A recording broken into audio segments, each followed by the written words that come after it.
Assalamualaikum warahmatullahi wabarakatuh. Kami dari kelompok 1 akan mempresentasikan tentang sistem perhitungan kontraktor di mata kuliah rekayasa perangkat lunak. Nah, dan itu adalah nama kelompoknya. Terus lanjut.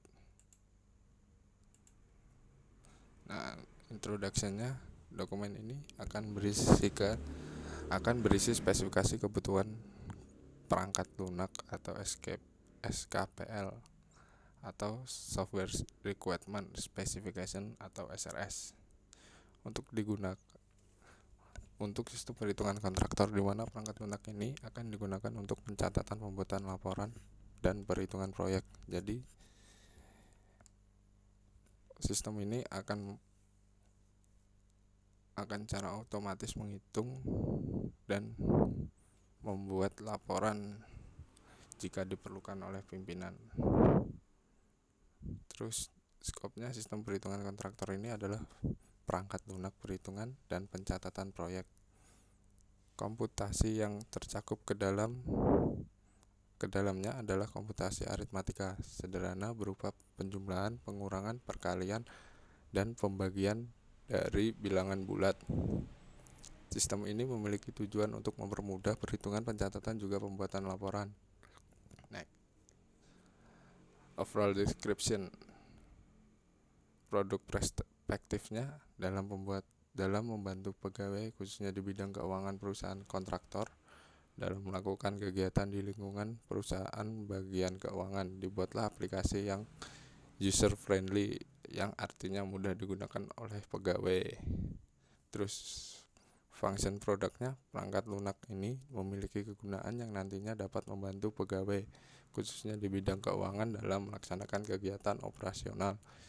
Selain sebagai pegawai di bidang keuangan, kegunaan perangkat lunak juga dapat dirasakan oleh pimpinan perusahaan. Dengan adanya perangkat lunak ini, mereka bisa mendapatkan data-data secara lebih mudah dan akurat atau otomatis. User karakteristiknya, pengguna dari perangkat lunak ini adalah administrasi atau bidang keuangan dan kepala perusahaan atau direktur perusahaan. Yang membedakan adalah pengguna yang berinteraksi dengan sistem dihubungkan dengan hak akses atau level autentifikasi sesuai dengan kebutuhan dan aturan yang terdapat pada sistem tersebut. Jadi misalkan untuk administrasi, dia akan bisa mengakses atau mengolah datanya, input outputkan jumlah atau apa. Nah, untuk kepala perusahaan hanya bisa menerima laporan. Oke, next. General constraint-nya, 1. Pemilik sistem dapat merubah file ataupun database yang ada. 2. Pengguna lain dapat melihat data melalui jalur otomatis. 3. Hanya pimpinan dan pegawai yang memiliki akses untuk masuk dan melihat isi form laporan di atas. Oke, next. Specific requirement-nya, dari function requirement-nya, kebutuhan fungsional adalah kebutuhan yang harus dipenuhi agar suatu sistem dapat berjalan atau dapat dikatakan kebutuhan tambahan yang memiliki input, proses, atau output. Kebutuhan fungsional yang harus ada dalam sistem yang akan dikembangkan ini adalah sebagai berikut. 1. Harus dapat menyediakan informasi persediaan logistik secara lebih detail, cepat, dan efektif. 2. Sistem harus dapat mempermudah dalam penentuan estimasi.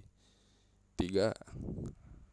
Sistem dapat mempermudah pengunjung maupun peminjam dalam proses pembuatan RAB atau rencana anggaran biaya. 4. Sistem harus dapat meminimalisir terjadinya kesalahan dalam pembuatan RAL atau rencana anggaran ke lapangan. User requirement-nya, 1. Admin atau pegawai. Pertama, dia harus login, terus melakukan tinjauan stok logistik. Nah, ntar baru memproses data RAB, RAL, logistik, dan estimasi. Terus menangani pembuatan RAB, baru RAL, terus menghitung estimasi proyek, menghitung logistik yang dibutuhkan, Terus terakhir menampilkan laporan RAB dan RAL. Untuk pimpinan pertama dia harus login, ya semua harus login. Terus yang kedua itu hanya menampilkan data laporan dari RAB, estimasi, logistik, dan RAL. Sistem requirement-nya, perangkat lunak hanya dijalankan di Windows XP, Vista, Windows 7, Server 2008, dan lain-lain. Waktu pengembangan perangkat lunak yang singkat membuat adanya kemungkinan tidak sesuai fungsi yang dapat dilaksanakan. 3.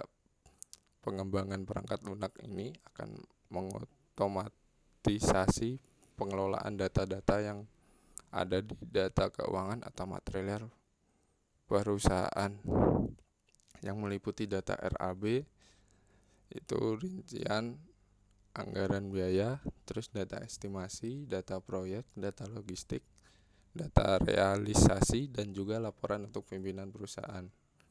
Oke, next, external interface requirement, kebutuhan antarmuka eksternal pada perangkat lunak AKKSES mencakup kebutuhan antarmuka pemakai, antarmuka perangkat keras. Pertama, user interface-nya antarmuka pemakai akan dikembangkan dengan menggunakan patch atau update system.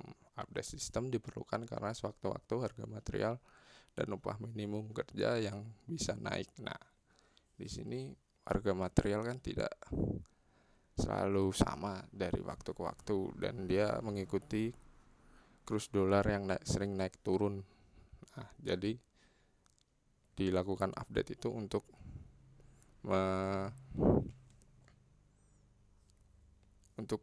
sesuai dengan harga pasar yang ada. Terus hardware interface-nya, kebutuhan minimum perangkat keras yang dapat digunakan oleh akses adalah pertama tentu PC, monitor VGA mempunyai resolusi minimal 800 kali 1200 pixel, keyboard dan mouse tentu untuk melakukan kegiatan user.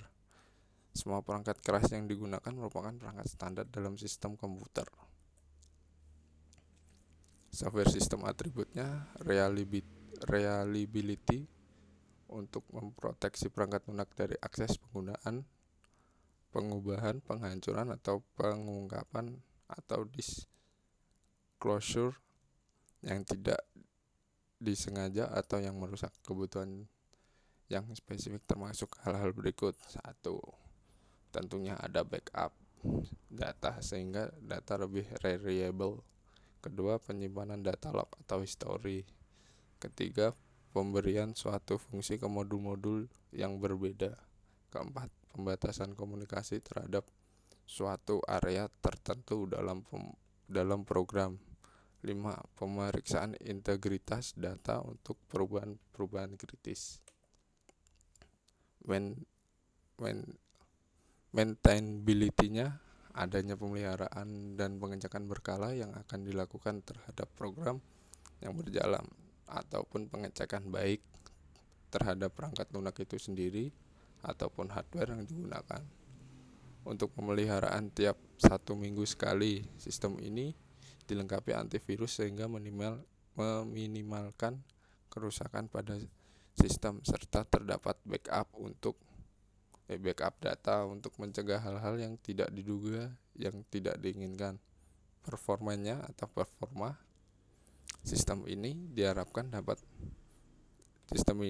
diharapkan dapat membutuhkan waktu yang sedikit dalam menyelesaikan setiap tahapan proses. Sistem diharapkan dapat mengurangi kesalahan oleh pegawai, khususnya di bidang keuangan, dalam membuat RAB atau laporan-laporan. Next. Nah, ini modeling use case diagramnya. Jadi admin itu bisa, pertama dia harus mengisi RAB.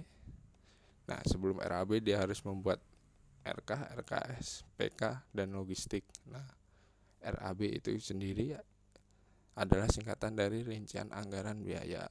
RK itu singkatan dari rincian kesepakatan, RKS rincian kerja satuan, dan PK pelaksanaan kerja.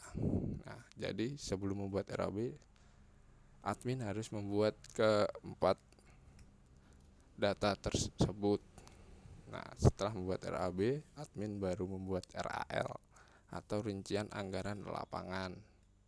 Nah, terus admin juga bisa mencari data-data di atas dari berdasarkan nama, nomor, atau kode transaksinya.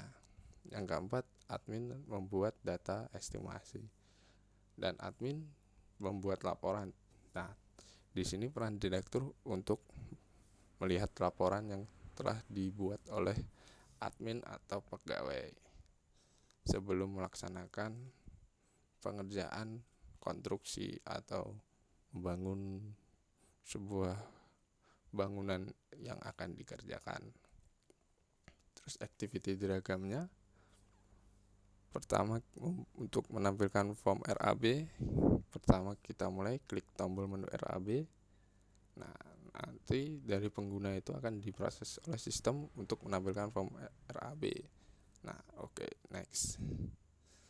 Terus memilih rincian kesepakatannya dari penggunanya, kita mencari tombol menu RAB, terus diolah sistem menampilkan form RAB, terus menampilkan pilihan rincian kesepakatannya, terus memilih rincian kesepakatan atau RK. Nah, di sini misalkan sudah ada rincian kesepakatannya, kita langsung bisa menampilkan RAB dengan rincian kesepakatan yang dipilih. Jika tidak, kita membuat rincian kesepakatan terlebih dahulu sebelum menampilkan RAB dengan rincian kesepakatan yang akan digunakan. Oke, next. Terus memilih rincian kerja satuan. Pertama, klik tombol RAB lagi. Terus di sistem, terus diproses oleh sistem menampilkan form RAB. Kita memilih rincian kerja satuannya. Nah, setelah kita dipilih oleh pengguna. Nah, misalkan sudah ada, dia akan langsung menampilkan rincian RAB-nya dengan rincian kerja satuan yang dipilih. Misalkan belum, kita harus membuat rincian kerja satuannya dulu, baru menampilkan rincian kerja satuan dan RAB yang akan digunakan. Oke, next. Terus menampilkan form LAL atau menampilkan data RAL. Pertama, tentu kita mencari menu RAL, kita klik, nanti akan diproses oleh sistem dan sistem akan menampilkan form RAL yang ada. Oke, next. Terus memilih RAB. Pertama, kita klik tombol menu RAL, terus diproses oleh sistem. Sistem akan menampilkan form RAL. Habis itu di sini ternyata RAB. Setelah pertama kita klik tombol menu RAB-nya, lalu sistem akan menampilkan form data atau RAL. Jadi menu RAL pertama menampilkan form RAL, terus menampilkan form RAB. Nah, terus di sini jika belum ada data dari RAB-nya, kita harus membuat terlebih dahulu. Nah, setelah sudah, nanti jika sudah ada, nanti kita akan menampilkan data RAL dan RAB yang akan digunakan. Oke, next. Terus terakhir mencetak laporan. Pertama, klik tombol menu laporan, nanti akan diproses oleh sistem menampilkan form laporan. Terus memilih laporan yang mau dicetak. Jika tidak ingin dicetak, maka form tersebut akan ditampilkan lagi. Jika ingin mencetak, maka laporan tersebut akan langsung dicetak dan akan diterima langsung oleh pemimpin perusahaan atau direktur. Oke, next. Sequence diagramnya. Sequence diagramnya ini pertama dari admin, dia memilih menu RAB. Nah, dari menu RAB kita masukkan data-data rincian kesepakatan, rincian kerja satuan, data data pelaksanaan kerja, data logistik nanti akan diproses oleh sistem, terus diproses oleh sistem dan akan terus diproses lagi oleh datanya untuk membuat data RHB, dan terakhir data tersebut akan ditampilkan. Oke. RAL juga seperti RAB tadi, tapi di sini cuman pertama kita membuka menu RAL, nah terus kita hanya memilih data RAB yang sudah ada, atau misalkan belum, kita harus membuat RAB dulu. Setelah itu baru data akan diproses dan akan ditampilkan data RAL dan RAB yang akan digunakan. Oke, next. Terus untuk laporan, pertama kita pilih laporan, pilih menu laporannya terlebih dahulu, terus kita mencari data laporan yang akan ditampilkan, nanti akan diproses. Setelah diproses akan ditampilkan di layar monitor atau di depan Anda. Nah, setelah itu kita bisa memilih mau dicetak atau tidak. Jika dicetak maka laporan akan dicetak langsung, jika tidak hanya akan ditampilkan saja. Oke, next.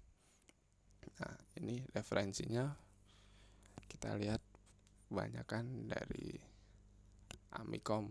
Pertama dari Amikom, materi Pak Doni Prabowo. Kedua dari website hargabahanbangun.co. Ketiga dari materi Pak Doni Prabowo lagi, dan terakhir dari materi Pak Andi Sunyoto. Oke, sekian dan terima kasih untuk waktunya. Jika ada kekurangan atau kelebihannya saya mohon maaf. Untuk terakhir kalinya saya mohon maaf. Sekian dari kami kelompok 1 dalam presentasi di materi di mata kuliah